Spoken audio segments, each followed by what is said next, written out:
বিগত ১৬ বছরে ছাত্র রাজনীতি কিছু দেয়নি, তাই দেশের শিক্ষা প্রতিষ্ঠানগুলোতে লেজুর ভিত্তিক ছাত্র রাজনীতি করতে দেওয়া হবে না বলে জানিয়েছেন বৈষম্য বিরোধী ছাত্র আন্দোলনের সমন্বয়ক হাসনাত আব্দুল্লাহ। ছাত্র জনতার গণঅভ্যুত্থান পরবর্তী রাষ্ট্র সংস্কার নিয়ে চট্টগ্রাম বিশ্ববিদ্যালয়ের সাধারণ শিক্ষার্থীদের সাথে মত বিনিময় সভায় তিনি কথা বলেন।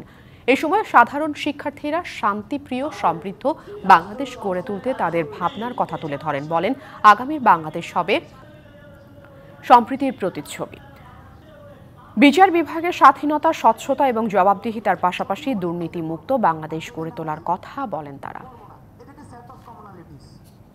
আমাদের কিন্তু সবাই সহ্যগণ্য করবে, আমাদেরকে আওয়ামী লীগও সহ্যগণ্য করবে, আমৃত্যু যতদিন পৃথিবীতে বাইসা থাকে। আর বিএনপিটা এখনো বদলে দিতেছে না। যেই সরকারের ক্ষমতায় আসুক না কেন, আপনাকে এন্টি বানাবে।